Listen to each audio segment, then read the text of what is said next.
I grew up in Zimbabwe in the 60s and 70s, during the apartheid years and the so-called Rhodesian Bush War, where the white male youth was pitted against the black terrorists or freedom fighters, depending on your point of view. I married into the Bristow family in the 90s. The Bristows have owned a beautiful 80,000 hectare ranch on the great grey, green, greasy Limpopo River for 2 generations.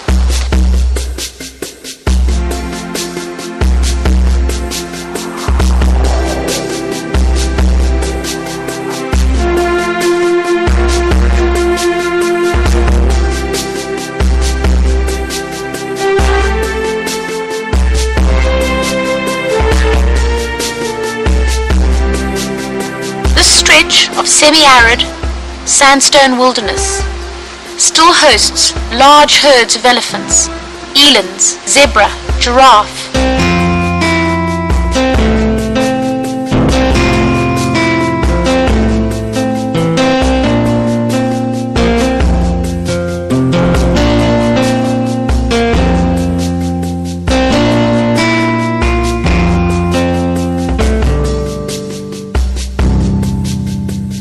It is also the site of one of the best examples of Massospondalis fossils, unique Bushman paintings, and many other archaeological treasures. John Bristow bought the farm in the 50s from the then Rhodesian government. His family and their children have been holidaying there for 2 generations. That's not our problem! This is the spine here, with a few ribs. These are the legs coming down here. So the feet there. The other part of the tail or a finger. It was omnivorous. That means it ate both meat and plants. And do you think there is a head here? No, I don't think so.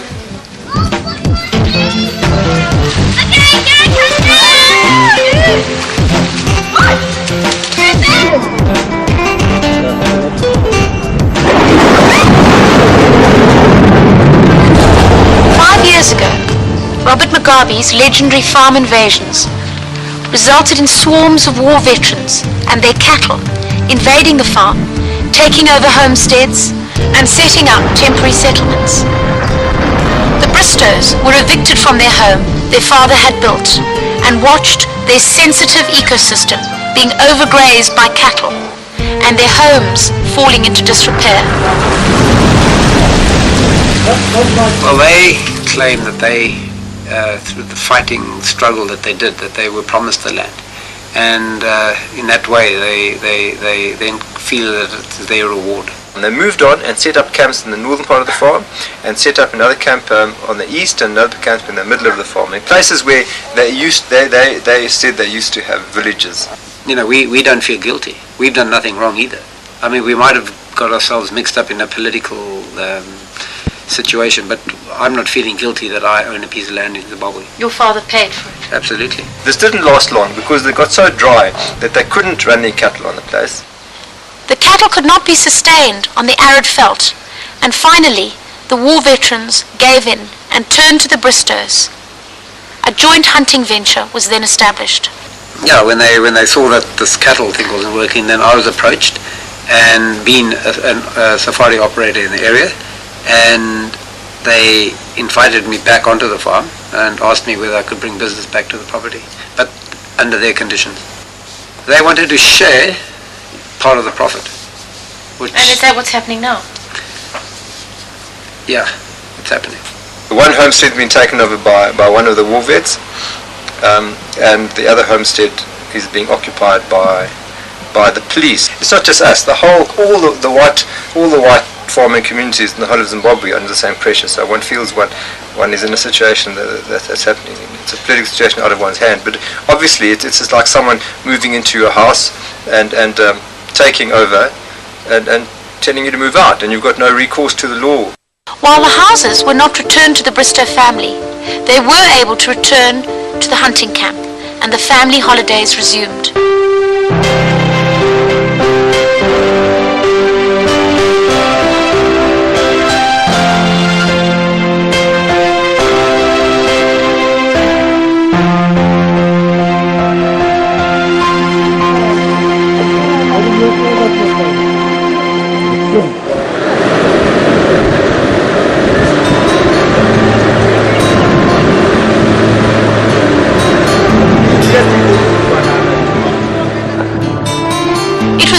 these holidays that I met Carly. Carly is an Ndebele man of my age. We both grew up in what was then Rhodesia, but we could not have had more different experiences of the same country. Here was a man we had greatly feared as children. Here was a man we had locked our doors against and sent our brothers and fathers to fight against. Our conversation was limited by my total lack of Ndebele and his rusty English, but slowly his story seeped out. Carly grew up in rural Matabele land and was recruited in the 70s by the Zipra forces with promises of money and land. They were talking about money. They said that if you go there, you are going to get a lot of money. He left his family with no explanation and headed for training camps in Tanzania. The horrors of these camps are well known, and there, with 800 men and 6 women, he trained for a year and a half. They were not paid as they had been promised, but threatened with death for desertion. We were forced to stay there because if you run away, you came here, then you are going to be killed. And they were forbidden to contact their families in any way. When training ended, the real horror began. In groups of 15, they headed back into Zimbabwe. With makeshift rafts, they crossed the heavily patrolled Zambezi River at the famous Victoria Falls. Many of them were lost to crocodiles, drownings, and the Rhodesian forces. We were cutting trees. Then we do like a raft. Yeah, then you get inside. But some people, they've died, they're gone. They were drowned in the river? Yeah. So you feel lucky to have survived that. Once in the country, they took on the skilled and well-equipped Rhodesian army, living on meager rations of tinned food, unable to make fires or enter any of the surrounding villages. You are not allowed to go to stay at the village. Because the villages would get hammered. People, they can go and tell the forces that there is a terrorist there. There were no medical supplies or rescue vehicles. The severely wounded were put out of their misery by their comrades. If we see that you are giving us a problem, we shoot you. Those who could walk were taken to Botswana on foot. Carly's career as an active guerrilla ended when his group were wiped out near Wangi. He survived with a shattered arm and managed to hide in the Matetse River. So you were shot, the bullet went in where? Here? Yeah, started here. Went through there? Yeah, there is nothing. All that muscle was blown out. I get inside the river when the water was here.